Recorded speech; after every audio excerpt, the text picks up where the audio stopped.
Holy crap, there was a million different things that happened on December 10th, 2020. 2020 has felt like the world's most pointless marathon, but the end is in sight, and boy did nerds get a reward on December 10th. So we're not going to look at Cyberpunk here. What we're actually looking at right here is 9 new Star Wars show reveal from Lucasfilm. We're going to also talk about Super Smash Bros. Ultimate. We're going to talk about The Evil Dead. And we're going to talk about the Marvel Cinematic Universe. All that happened on the 10th. So holy crap. Thank God I took a PTO day for this weekend and I can take the weekend to digest all this crap.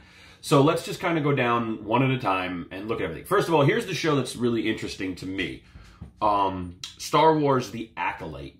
Really, we didn't get any teaser footage of this, and I heard somewhere that it might be a female-led show, which does debunk the possibility that it's Darth Bane, or that it's Plagueis, or that it's young Sheev Palpatine, at least as a main character. But Sith Acolyte is supposed to take place in the last days of, let's see if they actually just, of the High Republic. The Acolyte, which would be a mystery thriller set in the last days of the new era of the High Republic. The High Republic lasted 500 years before Phantom Menace, and then I guess terminated almost right up to it. So potentially this could be taking place immediately before Episode 1, or it could be taking place literally decades before Episode 1. It's unclear when the High Republic ends. One thing that is clear is that it will probably contain Yoda. But it's supposed to focus on dark reveals and things like that. So I am pretty pumped about anything that's bad guys and Sith. I'm happy for them to fill in. Maybe they can connect the dots between what happened with Korriban/Moraband and Exegol. I'm just looking for a ton of filler from this show. So I'm pretty pumped about this. I don't care if it's a female lead. I don't care if it's a little person lead. I don't care who they put in the role. As long as they can act and they fill in some blanks, I am happy with that. So that's pretty cool. Lando series. My wife and I are thrilled. That's going to easily be our favorite one. I don't need to know anything about it. I just need to know that it's Lando and it's happening and he's going to say words. Done. Fantastic. Obi-Wan dropping the information that Hayden Christensen will reprise his role as Darth Vader. A lot of people are iffy about this. Not me. I think it's great for 3 reasons. One, he was cast as Darth Vader in Episode 3. So if you don't do that, then you're kind of recasting him. And if you're bringing back Obi-Wan from Episode 3, there's continuity there. 2, Hayden's more mature now. He's a better actor than he was then. So let's do it. I mean, he was fantastic as a young man in Life as a House. And he's gone on and done some other things since then, but he's great. And we also just brought him back in Episode 9 as a voice. So he needs to come back. And 3, even if he's not always in the suit, or he's not the voice, which I'm assuming will be James Earl Jones, then what he is, potentially, is in flashbacks. We might see more of what happened. He might be in the Bacta tank, and we might be getting memories and more about what happened with him and Palpatine and training and things. There's just so much there with him involved that could be. I love it. So I'm super pumped. You really can't go wrong with that. The live action Rangers of the New Republic. This one is from Jon Favreau and Dave Filoni. It's also written by Dave Filoni, I believe. I don't know about that one. I was excited when I first read it, Rangers of the New Republic, but in my brain, that was Rangers of the High Republic, like the Fringe Knights and Jedi. But it's not a Jedi show. And I gotta be honest with you, I don't know how many non-Jedi shows I could take. And Rangers of the New Republic, that's not gonna be Jedi. Now, I'm anxious to hear a little bit about what happened with the New Republic. So this is pre-First Order, but this might flesh out how the First Order came to be, what happened with that. So it could be good. It could be like Firefly-esque, or it could be Star Trek-esque even. So I'll give it a shot. It's the one I'm least excited for now that I've kind of figured out what it is. But if John and Dave are attached to it and they're producing it, you know that it's going to have story that you want.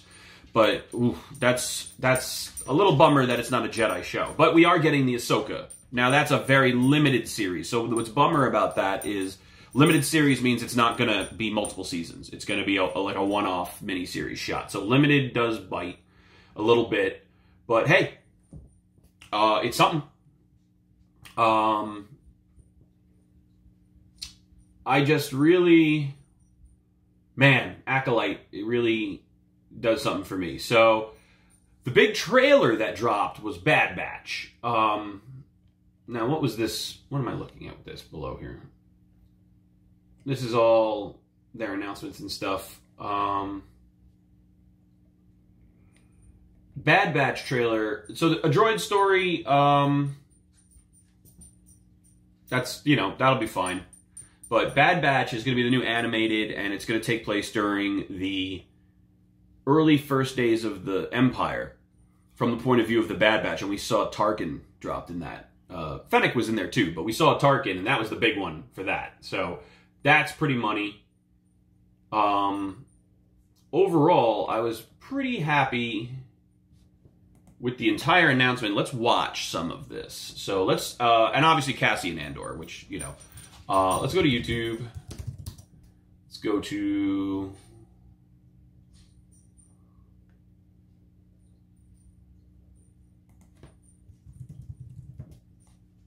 let's watch one of these suckers here. Let's start, all right, well, we can start right off with the official first look for Andor. Now, Andor's not coming until 2022. We know that that's 12 episodes. They're not shooting it in the volume. So I'm going to talk through this. If you haven't watched this and you're just hoping to see this trailer for the first time, this isn't your video. I'm actually doing this at like early in the morning Friday because I had to go to bed and my brain just blew up.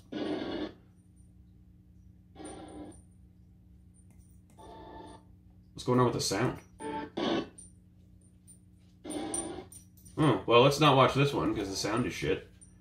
IGN, what's going on here, man? You pooped to me? Is he gonna do the same thing on Bad Batch? It's industry. Wow, yeah, all the videos are skipping. Here's Skinner. That's not good. Let's find another one. Let's just go. Why are you the way you are? Let's try this video.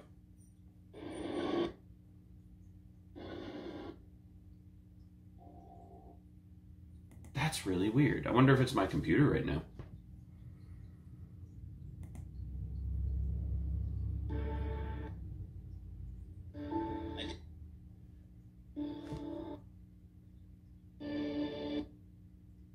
In many ways, new audiences. That's so bizarre. I'm not sure why it's doing that.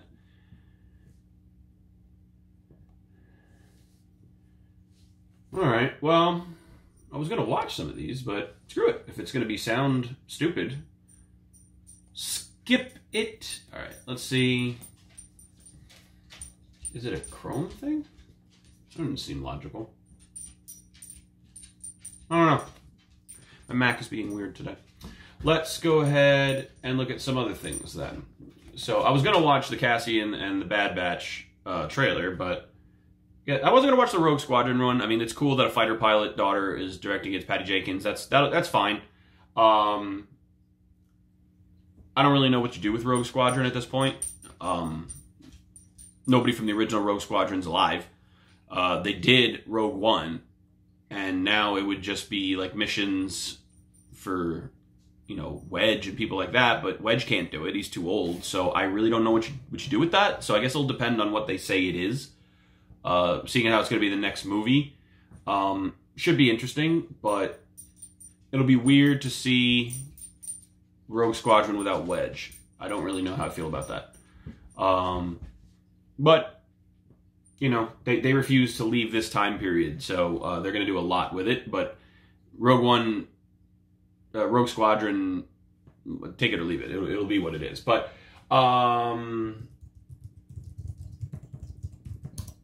This is the other one I'm super pumped about. I don't think the video will work, but we'll see. Yeah, all the video is not working. Well, let me try something.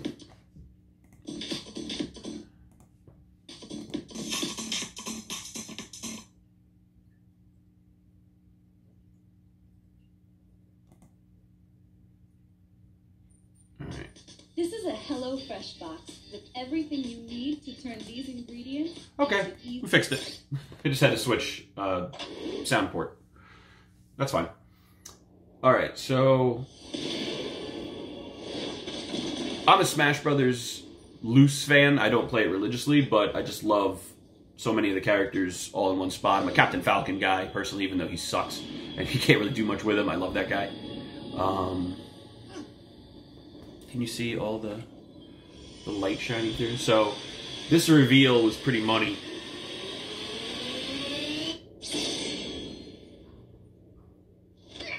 Banjo-Kazooie, who I've yet to... I haven't unlocked so many people in this game. I haven't even unlocked Cloud.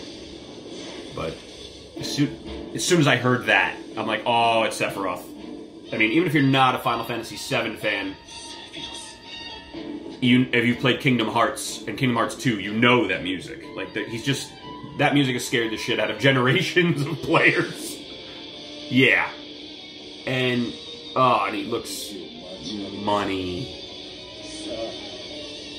And I wonder if that's Siu from Galnerius playing over that theme. He plays Sephiroth's theme live a lot, so I wonder if Galnerius was involved with the music or if they got Siu to play. Siu is one of my favorite guitar players. A lot of people don't know who he is. He's a guitar player out of Japan.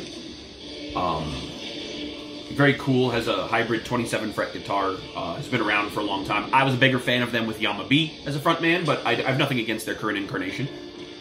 New Legend was right around the time Yama-B bailed out. And there's the One Wing. Ugh. Any wrestling fans who are fans of Kenny Omega has a move called the One-Winged Angel. Well, that's the One-Winged Angel. It's Sephiroth from Final Fantasy VII.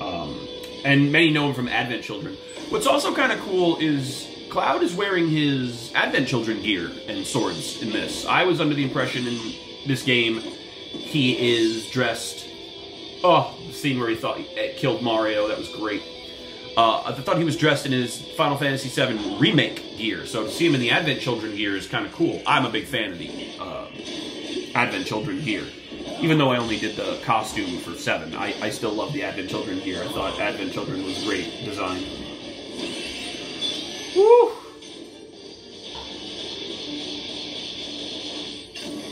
Yeah, dude. Sephiroth. So I gotta start unlocking people again. I got a nice 4-day weekend here. I think I need to take advantage of it and start unlocking some people. There's all his blades in pieces, because the Buster Sword is a combination. So to see it come apart into all the pieces is kind of cool. And then we get...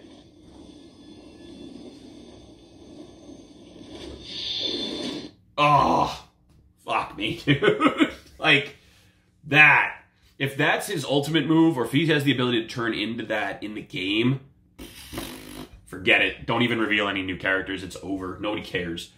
I mean, the fact that I can now do Link...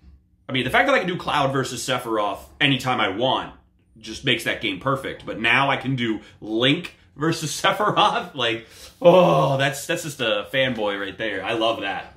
So that's super money. I'm super thrilled with that. All right, let's try Cassian again. So they're showing us some Rogue One back footage. I said it was bittersweet, and I'm sure it was. But then magic happens, right? And I love this actor. Getting ready, we're building stages, we're rehearsing, we're training, we're trying costumes, we're doing everything to make sure we do the best show. I'm really excited having the chance to explore Cassian. It's really fun to go on a set that is emulating something you like so much. The enormity of this is like doing a big feature film. It's very cinematic. For me, that's where the excitement is. 12 episodes, 12 scripts, over 208. The Yellow Jacket. Members, over 6,000 crowd people. A lot of creatures that come in from the creature. I'm most excited for the wardrobe in this. We treat this exactly like you would have felt. Oh, Neil Scanlon's involved, which of course I love. Droid that we've been building. Super involved in all the new films, including my favorite one, Rian Johnson's Last Jedi. Fuck you if you didn't like it. I liked it. Thought it was the best acting and the best writing, hands down. Plot, debatable. But when has Star Wars ever had a good plot? Mandalorian, I guess. But even that is, you want this baby? No, go somewhere else. You want this baby? No, go somewhere else. You want this baby? No, go somewhere else. Plot is not really Star Wars'. Story, character development is their things. Plot is not their thing. You know, Tolkien, they are not. Actually, I guess Dune had a much better plot. All right, so Cassian Andor. So the thing that I liked the most is right over here. I just want to go back to this. Where is this? Like so much. The enormity of this is like doing a big feature film. So right there, there's a lot in this. So here, this costume right alone, like, what's this bit? This looks like a leaf blower or something right here. I mean, I don't even know what the hell this is, but there's Greeblies all over the place, or Greebles if you call it. I call them Greeblies. The cross-stitch poofy jacket is back, which is kind of cool. So that's coming in. I belong to a group called Star Wars: A Living History on Facebook, which is essentially people who just make random characters in the style of Star Wars from different eras and things like that. And this era is the most popular because it was the most found objects. So the fact that they're doing Cassian set in that time period makes me happy because it means we're going to get a lot of the most probably found items. Unfortunately, because it's being done as a big budget style thing, they're probably going to make everything by hand and it's just going to look found, but there's still that possibility. It's one of the reasons everybody likes Mando's, because found items came back. But in the background, we see 3 or 4 different styles of helmet. There's a lot going on there, and then they have a wardrobe rack coming up. It's very cinematic. For me, that's what the excitement is. 12 episodes, 12 scripts. That jacket, you know, that yellow jacket, very Luke, and they're airbrushing it. Yeah, that. So there's a symbol on this jacket, which is kind of interesting. I want to know what that's about. It looks like it could be an Empire symbol, but I don't know. And then we've got a whole variety of different, you know, those yellows and those browns. That section of the color wheel has always been super prominent in Star Wars, especially the first one, and then it transitions in the second movie, a lot of blues. In the third movie, a lot of greens. So it's always interesting to see the dominant color section of the color wheel in Star Wars. But this looks like they're going back to that OG Episode 4 color palette with what I'm looking at on the rack here. And that's very exciting for a prop maker, which is just, it make me happy. It make me very happy. Now, let's go to Bad Batch. Finnegan, what are you chewing on? Dog. The fuck is that? Are you being bad? Let's watch Bad Batch. No. You might not know it, but wiping your bum with toilet paper after you poop is ineffective. What in the hell am I watching right now? It smears around your residue instead of washing it away. Meet Tushy. Tushy is a bidet attachment that easily clips onto your toilet and sprays your hiney super clean and shiny. It's like a car wash, but for butts. It sprays your only spot with a concentrated stream of H2O. It's super pooper easy to install. And even super uncomfortable is this ad. Guarantee. Once your backside goes bidet, you can never go back. Okay, the bidet ad. First of all, why is a child talking to me about buttholes? It's not appropriate. It's not appropriate at all. And for anybody who thinks that's revolutionary technology, Japan has had that since the 70s. So it's not new. Every hotel in Japan has that. That's very common, the bidet. That we're the last country to get that. I'm pretty sure Darfur has that. I mean, every country but us has that. So, but don't have a child tell me that. No, that's horrible. All right, Bad Batch. Let's do this. They call themselves the Bad Batch. Can we have a camera? So, right off the bat, That looks like Kamino. So that looks like Kamino. And this does not look like Clone Wars CGI. It looks like somewhat, but it looks like they've upped the game a little bit here. But that's Kamino. There they are. Rambo in the front. Coruscant. All the clones.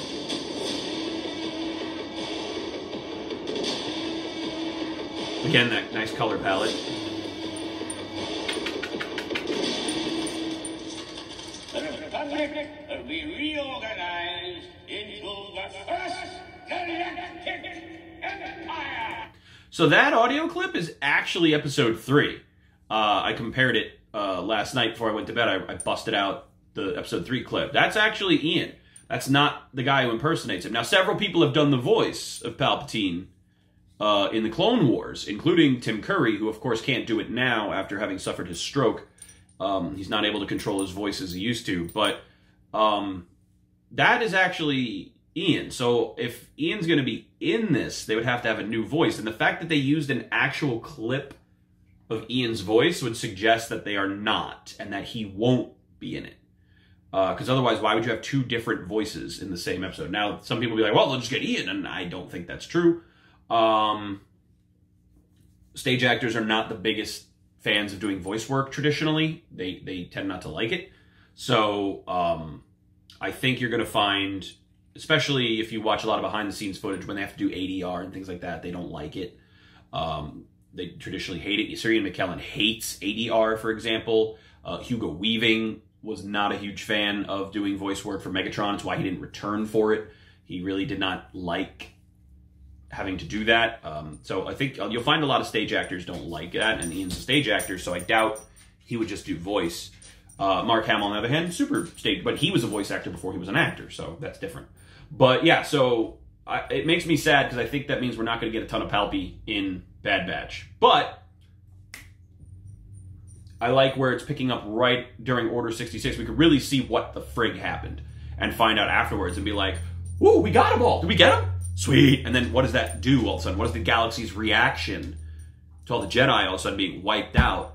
And for all the people that had their chip pulled, what's going on with that? So this is going to pick right up where Episode 7, Clone Wars Season 7 left off. So we get to see the aftermath, which is always kind of interesting because it's going to be chaos, man. And we get to see really who the hell survived on the Jedi side. We may even get Cal Kestis because he's canon in it. And yeah, you know, everybody, I published my theory, Grogu called Cal Kestis. So that's the most likely answer. I know it's either Luke, Mace Windu, or Cal. It can't be Ezra because we know that's Ahsoka's show. And Sam Jackson is it's less likely they're going to use Sam just because he's 80. And even though he wants to come back, it's unlikely he'll come back and just do a cameo thing. And then what do you do with him after? I mean, you have the Boba Him face off, but we're going to bring him back just to kill him again. So it seems less likely. And Luke, you know, that would be the biggest fan service. Grogu can go to the temple and train and then die by Kylo's hand, and that wraps up the story nice and easy, but it's not likely. You're not going to get Luke Skywalker and Mando. So what we're going to end up with is probably Cal Kestis. It makes the most sense. It would explain why they pushed the game so hard to be canon. It would explain why he's the only actor whose face they digitized in the game. It also explains why his lightsaber is coming to Galaxy's Edge when he's not relevant anymore. If he's going to be relevant again, then you sell his crap. So I'm pretty sure Cal Kestis is going to be the final thing we see this season in Mando 2. But let's go back to Bad Batch. Cool mask. Was that Zori? I'm sorry. Did I miss something?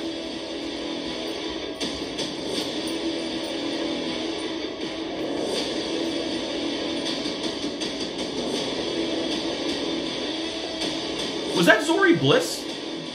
Or did I miss something? Because this would be about 30... That was quite an impressive display. Tarkin!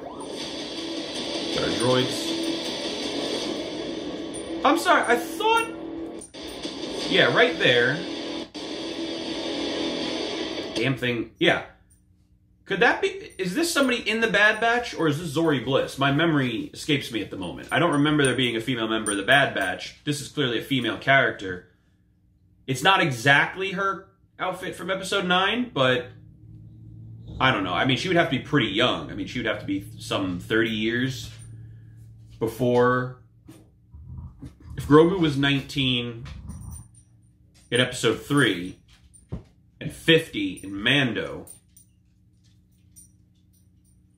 And then, no, it couldn't be Zori unless she's an alien and she ages differently, because that would make... Zori would have had to have been like 12 here and then still 50 in Episode 9. So it's probably not Zori. Okay, so again, Bad Batch, pretty sweet.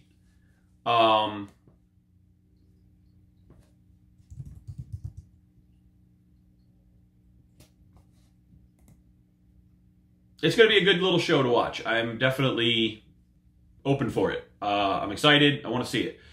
Loki steals the Tesseract, fucks off. We don't know what happened to him. Now we get to find out. This is Loki Out of Time. And since they're opening up the multiverse, they also just dropped that Doc Ock is coming back. So now we have Jamie Foxx from the Garfield series. We've got Melina, who is from the Tobey Maguire series, or I call it the Raimi series. And now we're getting Tom Holland involved. So Spider-Man is definitely diving into the multiverse. I think what we're going to see is Wanda wants Vision back so badly. She House of M's this shit, busts open these multiple realities, and we're going to be able to navigate through them. And Doctor Strange's movie is going to be about weaving them back together, because she's going to shatter reality, and all these movies are going to take place in different realities, which means that the Black Widow film might be its own reality and independent of what happened in Endgame. We may not even see the timeline post-Endgame, because Cap went back and fractured reality and did some things. So we're going to get to see a lot of stuff. Maybe just the taking of the stones fractured the reality and Cap fucked it up. We really don't know. But I'm very excited to see these characters come back and have fun in an unrestricted format. So let's see Loki. I don't know about you guys, but I prefer rides on smooth surfaces. That's why Manscaped developed the brand new Lawnmower 3.0. Ridiculous. So we're revisiting, exactly. So we are revisiting that moment where Loki fucked off. I haven't seen this yet. Like I said, I went to bed, my brain overloaded, I couldn't handle it. Vinny, I don't want to throw this ball.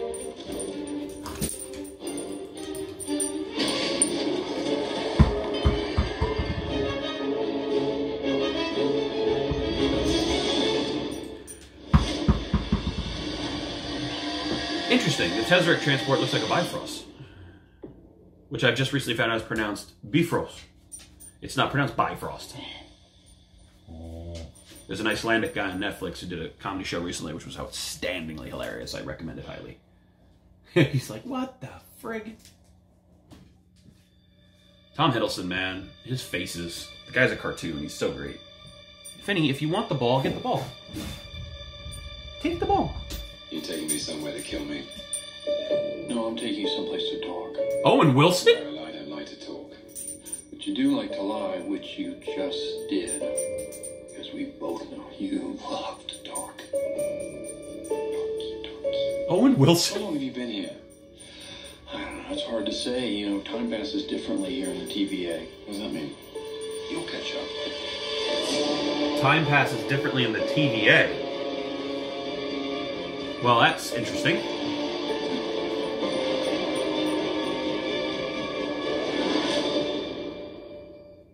Glorious. Burdened with glorious purpose. Are they going to turn him into like a time cop?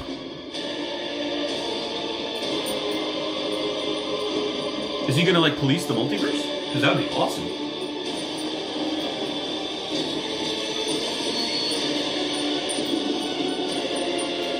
What in the hell? Oh, nice. A little James Bond style action there. Brother, calm down. You better be ready.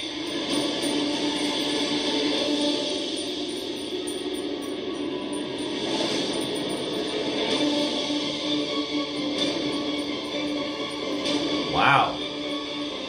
That looks very different than I thought it would. And Come on. What did you expect? nice.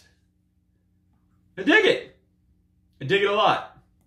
Let's go right to Winter Soldier and Falcon. Fuck right now. No, I'm kidding. I love holidays, and that means it's wireless promo season. I don't care about Mint. Fuck Mint. here if that shield is... It's also different. Complicated. The end of Endgame is repainted differently than the one that Thanos broke. The world.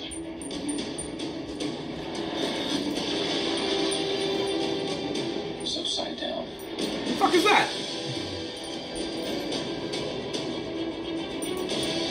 People need something to get behind. I'm not feeling the short hair on Winter Soldier. I know my wife prefers that, but I don't. Zemo! Love it. U.S. Agent. We've seen him, of course, and that costume reveal. Who's the fucking Hand of Saruman over here?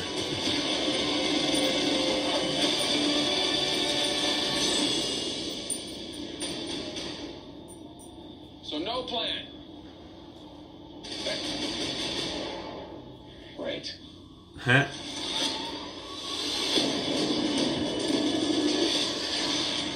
It's like they're going not Captain America Falcon costume, they're going a little bit more classic Falcon, which is fine by me. I mean, it's a good costume.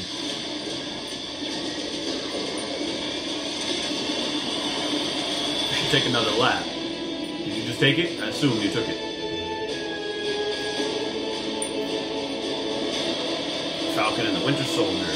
What's going on in that cyborg brain of yours? You don't want to know. Oh, yeah, I can see it working. Gears turning. Oh, they're malfunctioning. They're on fire. God, I hate you. Yeah, I Hate You is back. That's important to me. I have to have I Hate You in like every movie. So, Zemo's back, which we knew, which of course is great. I don't know who the chick with the mask is, though. The Hand of Saruman. I don't know what the hell her deal is. So that's interesting. So we got that bit of footage too. We got a little bit more WandaVision, nothing I really want to react to, but the thing that's throwing me is the quality. I mean, that action sequence with Falcon, I mean, these are like movie level shows. And Disney Plus, I mean, they also announced in 2021, Warner Brothers is going to be releasing every film streaming on HBO Max, in addition to simultaneous theater release, but they're going to streaming. Cinema as we know it might die. These big companies who own these streaming platforms, they may just be done with cinema completely, and they're not doing the movies anymore, which would suck, but I did just buy my big TV for my home cinema setup, just in case that's a thing. It would suck, and I would need a big refund from Regal Cinemas, because I have a lot of credits built up there and no movies to go see. But I definitely could see this being the new thing. Like, this is going to replace movies. Instead of doing just movies, because it has to be in a theater, and TV's too expensive. If you own your own streaming platform, you just do really nice, well-made miniseries. I don't consider these series. 8 episodes, 10 episodes, that's not a series. When I was a kid, hour-long episodes had 24 episodes a season. You got 24 hours of friggin' episodes. So to me, that's a series. 10 episodes is not a season. It's a mini-series. 10 hours is, and then some of these shows are half hour, so it's 5 hours. Like, that's a mini-series.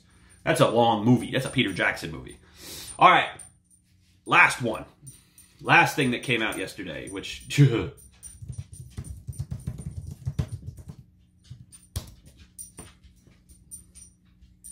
Evil Dead, baby.